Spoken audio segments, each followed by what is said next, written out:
So hi guys. So my name is Chinko or Chinko Travels. So basically we are mainly known for Nairobi historical walking tours.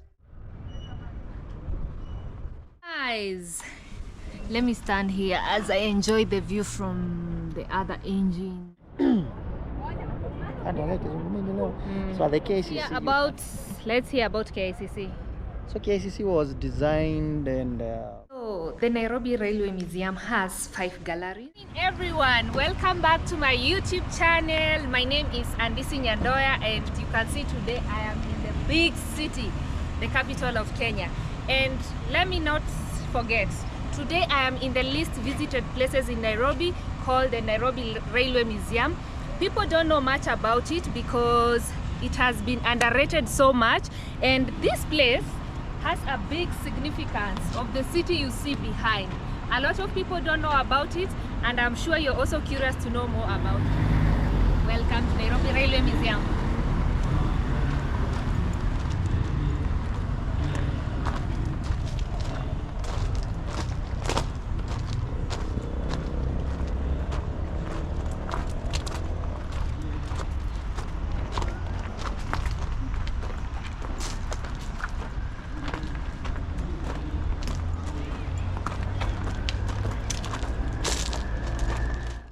The Nairobi Railway Museum has 5 galleries, 4 indoors and 1 outdoor.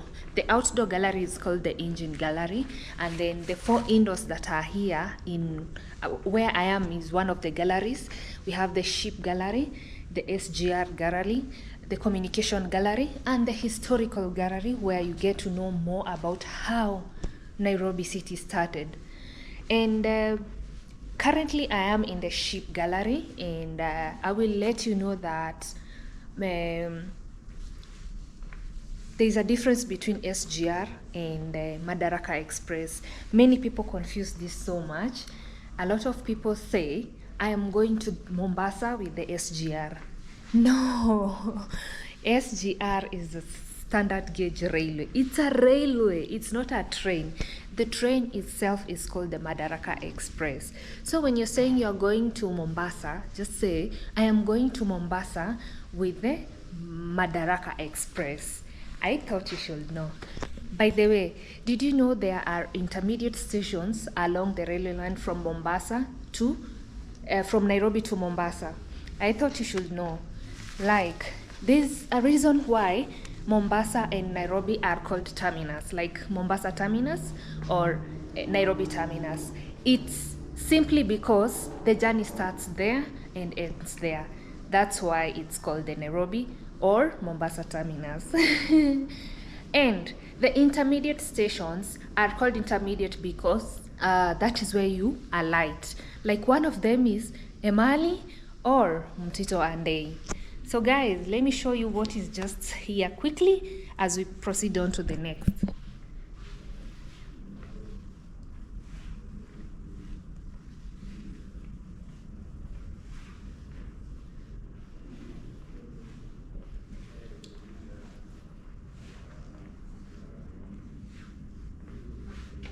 So this is the standard gauge railway.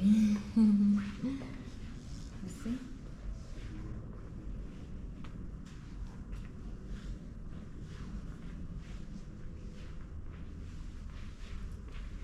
Connecting nations, prospering people.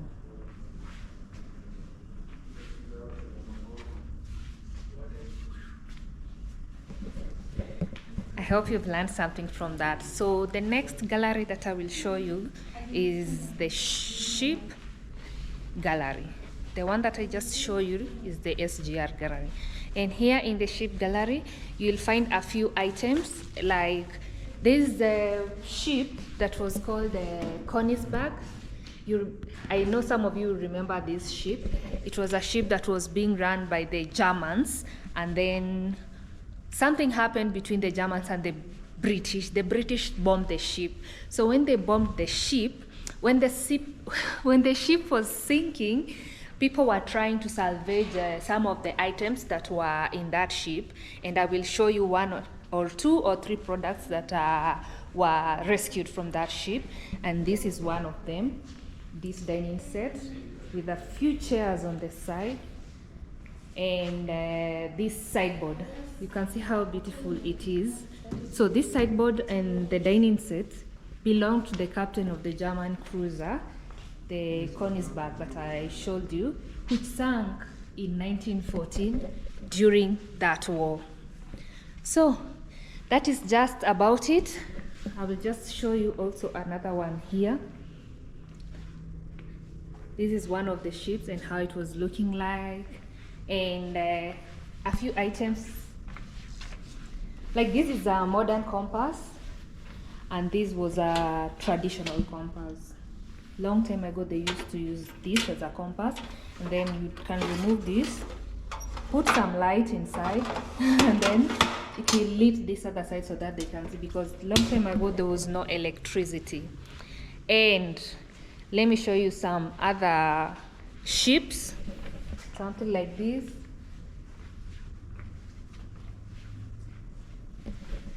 And that was it, guys. I'll just show you how the steering wheel was looking like during that time. So this is how the steering wheel was looking like, and then that's a bell, this is a pendulum, and this is for floating. I'm sure everyone knows what that is. And let's go to the next gallery, which is the communications gallery. You remember a long time ago the way people were communicating, it was so hard. Most of them were using typewriters, and this is one of the typewriters that was used long time ago, this one. And then this was a calculator.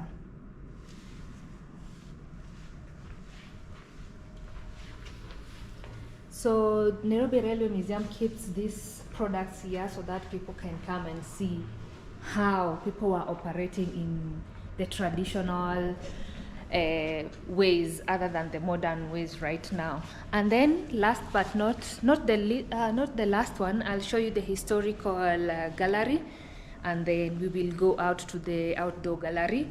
If you have any questions, you can just write me down in the comments. The third gallery that I will show you guys is the historical gallery of how Nairobi was seen way back and how it looked like. This is one of the pictures.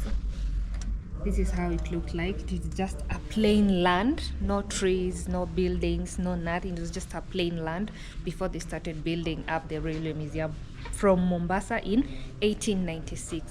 We all know that the construction started from Mombasa in 1896, and the railway construction was going all the way to Uganda.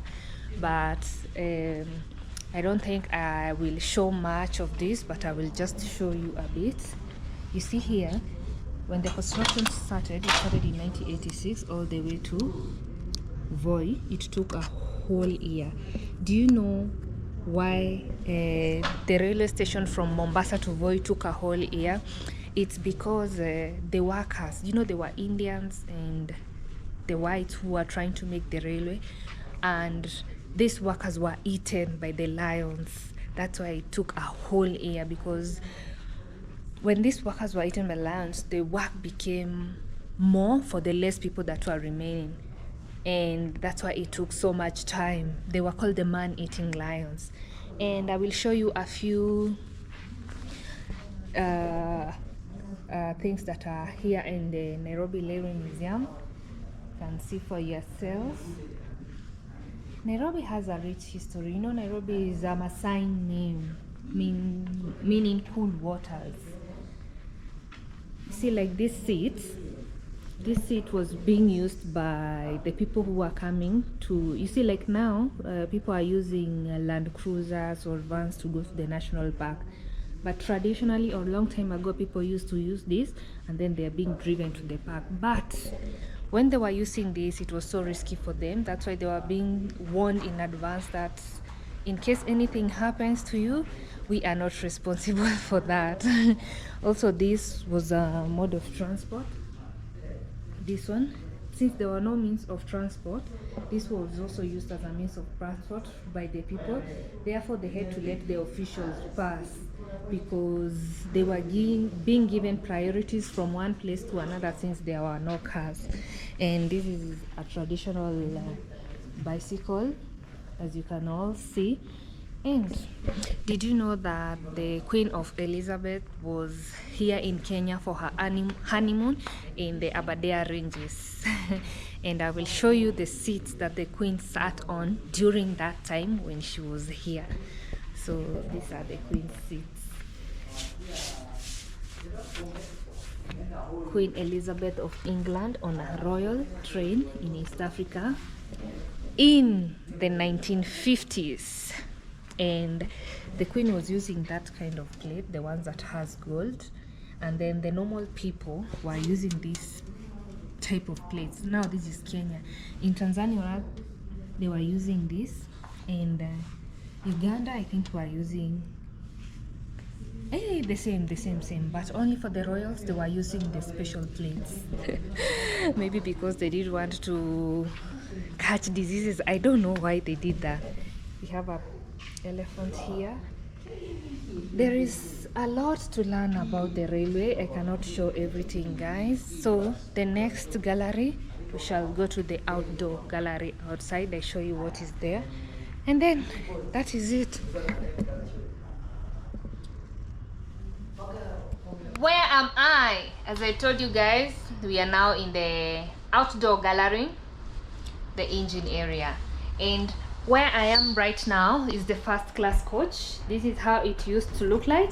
This is the sitting area, and I forgot to show you something on the outside. That's an old steam engine. I will show you also when I get out of this first class coach.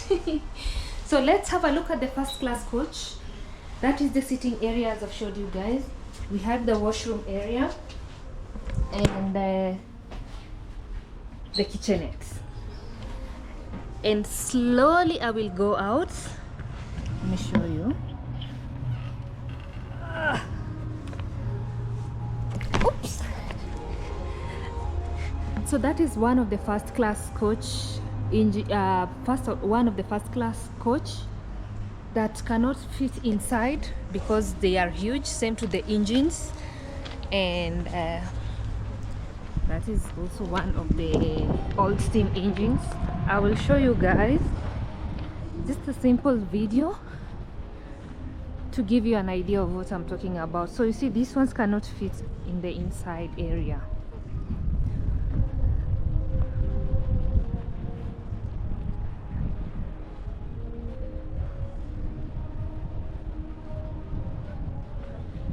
The weather is so good today.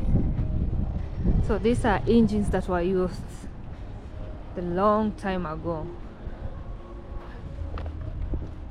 Some of the coaches here were used to shoot movies, like the Karen Blixen movie. I will show it to you guys.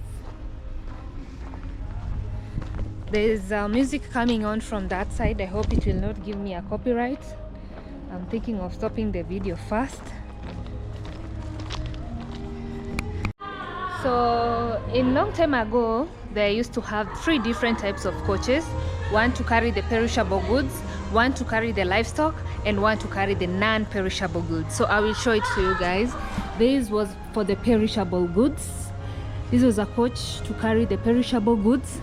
That is why it's like that. It's sealed everywhere. And then we have this one for the non-perishable goods. And then the other coach is this one. This one was used to carry livestock. You can see how it looks like from the inside.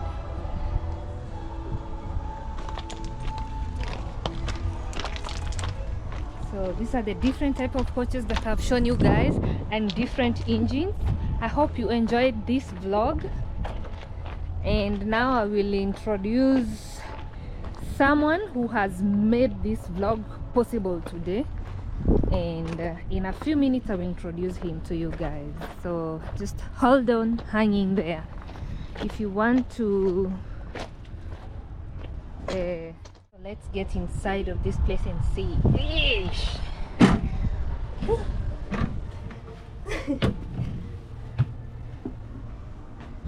Whoa, a toilet over here.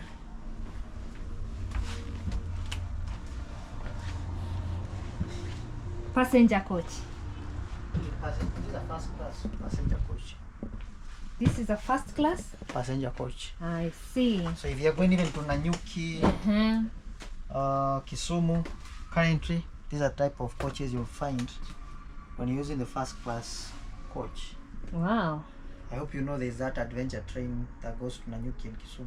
Yeah, I know These that. are the type of first class coach you'll find them when you're using those given coaches. All right. Guys, let me stand here as I enjoy the view from the other engines and coaches.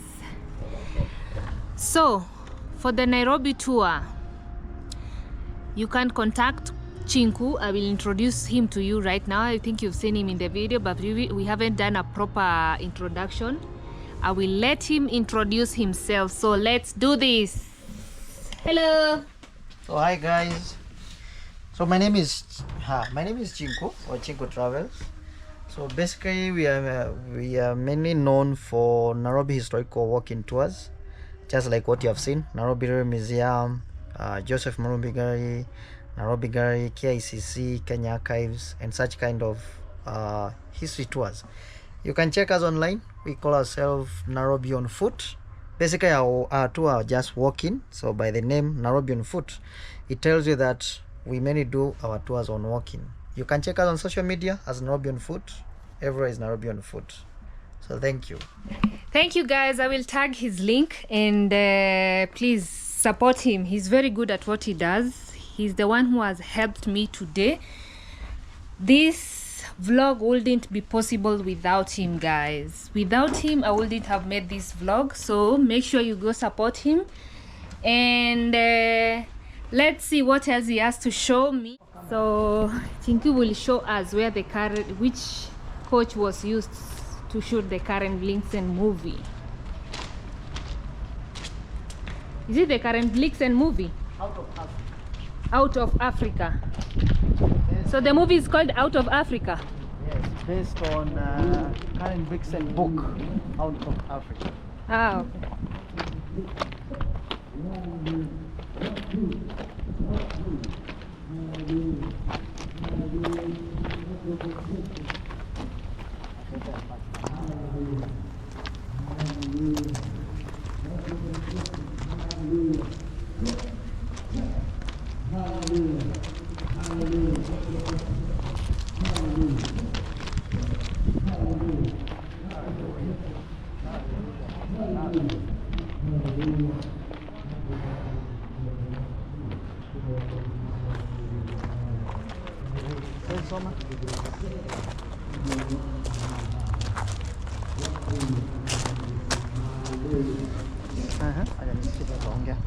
Eh? Oh, mi nasema, oh, it was used, okay, let's read. It was used to shoot the movie Out of Africa. So which one? This one or this one? Oh, this one. Oh, okay. All right. When you watch the movie Out of Africa, I think the first 1 minute scene, you'll see a steam engine that drives in the first scene. The engine you see in the first scene of that is the engine. Out of Africa was mainly based on Karen Blixen book, Out of Africa. So beside the engine we have here, Prince Island in Naivasha. Oh yeah. Yes, was mainly the shooting scene for the major part of Out of Africa movie.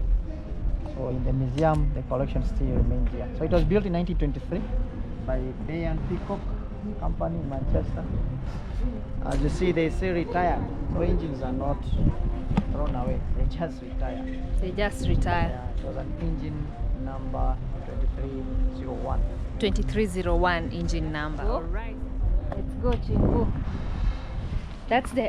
That marks the end of my Nairobi Railway Museum vlog today. There's a lot that you guys should know, and I couldn't capture everything on my camera, so I suggest you guys to I suggest you guys to come and visit the Nairobi Railway Museum. It is going for citizens. It's Citizens 200. 200, 600 for non-residents. Non-residents 600. 300 or 350 around there for non-residents. For residents. 350 for residents. And all this you do through e-citizen. E-citizen, yeah, you should have the e-citizen. What about the foreigners? What happens? Still, all foreigners right now. Ah. Most of them, they have a visa. Ah. If you have a visa, you have access to e-citizen. Yeah, so you pay everything through e-citizen. So we have the longest graffiti wall in Nairobi. The longest. Starts from here, goes all the way to the other side. Ah. So basically, this one was mainly done by. So before COVID, Railway Museum hosted, I believe, over 20 local artists. So once in a while, they used to be given the opportunity to do graffiti walls to showcase their work. And the result came to be the longest graffiti wall in Nairobi. Start from the Railway Museum, goes all the way to the exit near Kenya Polytechnic, or it's called Technical University of Kenya. Right now it's called Technical University of Kenya. Yes, so it continues like that. So I'll show you guys the graffiti, and then we have iconic buildings over there, Times Tower and CBK Pension Tower. That's the longest graffiti wall in Nairobi. Let me go near. So it was drawn by the youth. Yeah, the artists were the Railway Museum. All right.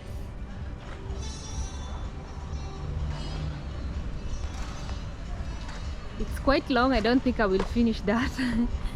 But at least you've grasped a few ideas of the Nairobi Railway Museum and something to take home too.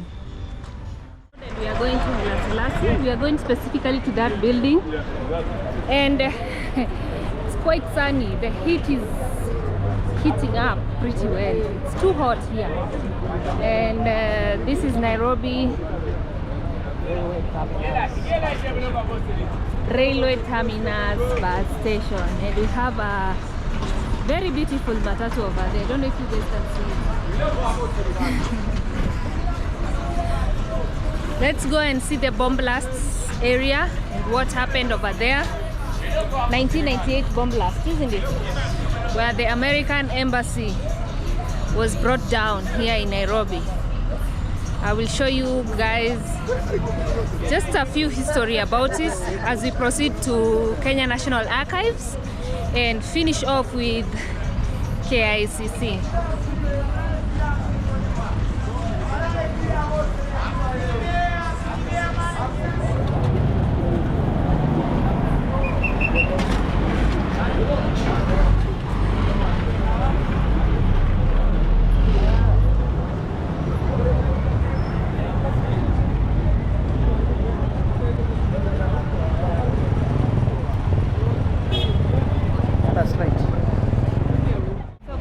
Supposed to show you the memorial park, but unfortunately they don't allow cameras, so I didn't go inside. Sorry guys. So now we are going to the National Archives. I'll just show you the National Archives, see what's there, and then head over to KICC. What, Kenya Archives? Yes. Those who have never had the opportunity to come to Kenya Archives. Those who stop at the Okoivi. Kenya Archives. So the Kenya Archives is a collection of African artifacts. Different African artifacts from different parts of Africa, like West Africa, Central Africa, and parts of Kenya. Like we're inside here, this is the Lamu House collection. You can see Lamu House. We may ask, mbona tuko na hizo porcelains there? Lamu House, okay. The porcelains, okay. The porcelains. It is believed that the Chinese traded with East Africa way before the arrival of Arabs. Ah, so they were used as a trade. Yes, there's even an island. I think it is is it Manda? Manda. Manda. Manda. Manda. Manda Island. Manda. Yes. Manda Island. Home to Majlis. Sawa. Piga na video na simu. Ni Manda Island or Manda? The success creation of this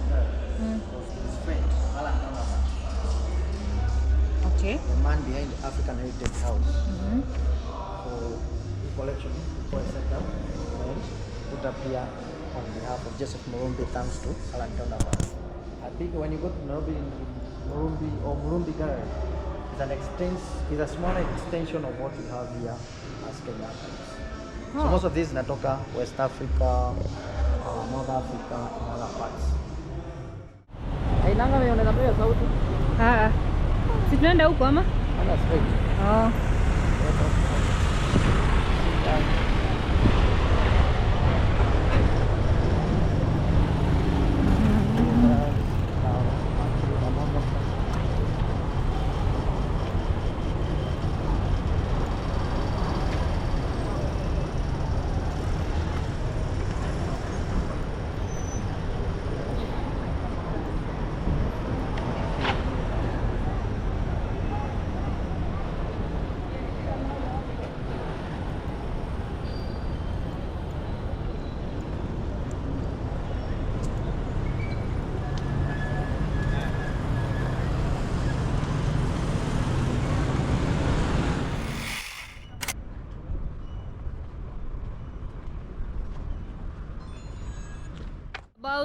Let's hear about KICC.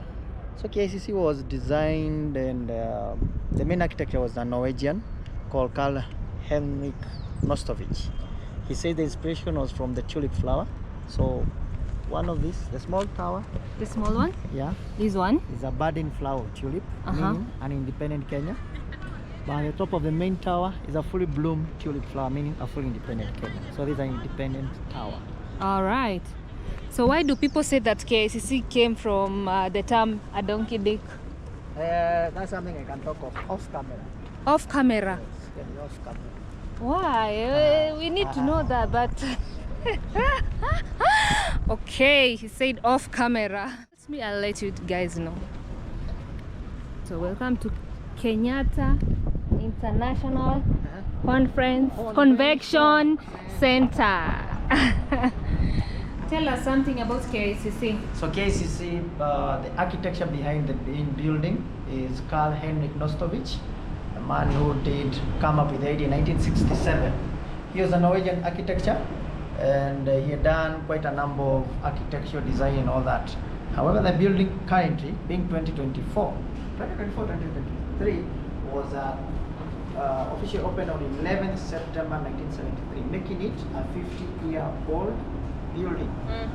As you can see here, one of the largest capacity of the conference hall can hold over 4,000 delegates with simultaneous equipment for translation of up to 7 languages, making it almost a first-class conference facility in East Africa.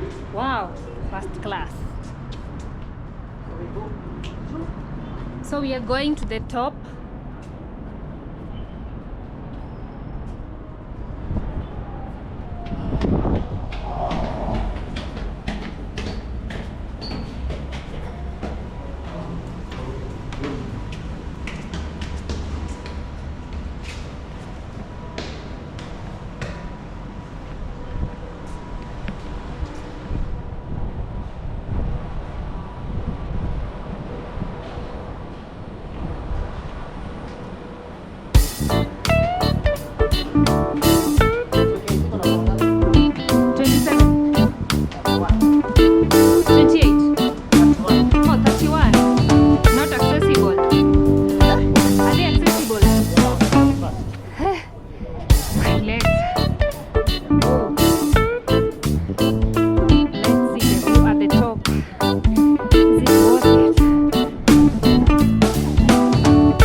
So at the KCC you can see like how the city of Nairobi has grown, the planning, and most of it was done in the early 1950. Because Nairobi is so should be proud of himself, because Nairobi was declared a city in 1950. So it's the oldest city we have in East Africa, and its charter as a city came from UK. So when you're from the KCC, you can see the national park, which was the first division, being the first national park to be gazetted in Kenya, the industrial area, the CBD area, which is the main administration area, and the leafy suburbs. So the industrial area, that's what the industry has. Then people who are working like the industry in Eastlands. So that's why you see Eastlands is much, rent is much cheaper. Then at the CBD, many offices. So the owner of the companies have the offices in CBD, while the industry in the industrial area. Those who work in the industry, they need to live near the industry. Then the owners of the industry in the green leafy suburbs, the likes of Runda, Muthaiga, Karen, Lavington, which are the most expensive places to stay in. Also from the KC, you have the view of the Kenyan Parliament, Uhuru Park, Central Park, the Ngong Hills on the far end. Then the latest addition in the city is the Haile Selassie Expressway exit. That is the one someone was asking about. But I didn't manage to go there. No, he should know we have a Haile Selassie Street, which is the second longest street in Nairobi. Then now we have the Haile Selassie Expressway exit. So we didn't know. He wanted to know about the street or the exit. Yeah. If you want to know about the street or why you have a Haile Selassie in Nairobi, is because Gabriel Selassie, the king, he was the first African president to visit independent Kenya, and was a great friend of Kenyatta. Jomo, yeah. Yes, so in return of their friendship, the second street in Nairobi was named after his friend Haile Selassie. And that's why when you look at Kenyatta's pictures, he still wears beards on him, the same style that King Selassie had. So whoever was asking about Selassie Street or Haile Selassie Street, basically that's the little history you can know about Ethiopia and Kenya. That's why even as a Kenyan going to Ethiopia, you don't need a visa. Yeah, it's just go there. It's like you're going home. Yes. So guys, this video was made possible by Chinku. He has a page by the name Nairobi on Foot. Nairobi on Foot. Nairobi on Foot. I will tag the page here. If you'd love to visit Nairobi or tour Nairobi, he's the best person. You know, he knows the difference. There's a difference between Nairobi City Tour and Nairobi CBD City Tour, right? So this is the right guy for you guys. I'm plugging you. I always keep plugging you guys. I will put his description link below down in the comment section. Hey, you go support him. Show my guys some love. Thank you so much for watching my vlog until the end, and thank you.